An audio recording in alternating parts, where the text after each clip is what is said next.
बिस्मिल्लाहिर्रहमानिर्रहीम। अस्सलाम वालेकुम स्टूडेंट्स। आज हमने नेक्स्ट लेक्चर डिस्कस करना है which is separation of isotope. कौन से मेथड्स हैं जिनसे हम किसी भी एलिमेंट्स के आइसोटोप्स को सेपरेट कर सकते हैं। वो फिजिकल मेथड्स हैं क्योंकि केमिकल मेथड से हम आइसोटोप्स की सेपरेशन नहीं कर सकते, क्योंकि किसी भी एलिमेंट के आइसोटोप्स की इलेक्ट्रॉनिक कन्फिग्रेशन सेम होती है, तो उनकी केमिकल मेथड से हम उनको सेपरेट नहीं कर सकते। फिजिकल मेथड से उनको हम सेपरेट कर सकते हैं। वो कौन से हैं? Gaseous diffusion. गैसियस डिफ्यूजन में हम आइसोटोप्स को सेपरेट कर सकते हैं। नेक्स्ट हमारे पास है थर्मल डिफ्यूजन। ये भी एक मेथड है जिसमें थर्मल मीन हाई टेम्परेचर पे हम आइसोटोप्स के डिफरेंट एलिमेंट के आइसोटोप्स को सेपरेट कर सकते हैं।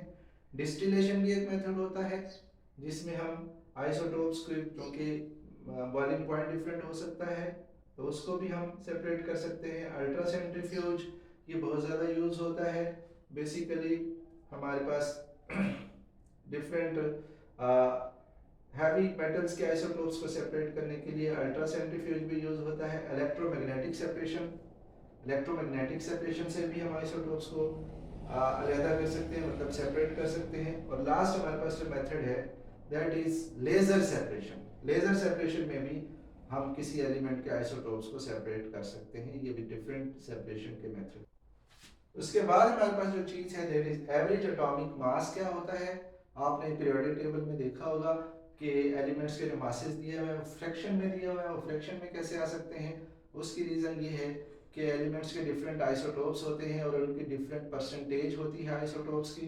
तो हम उनकी मदद से किसी भी एलिमेंट के एटॉमिक मास को मालूम करते हैं, उसे एवरेज एटॉमिक मास कहते हैं। एवरेज एटॉमिक मास को हम कैसे डिफाइन कर सकते हैं कि किसी एलिमेंट के एटम का वो मास जिसको हम कैलकुलेट कर सकते हैं उसके आइसोटोप के मासेस से और उन आइसोटोप्स की रिलेटिव अबंडेंस से।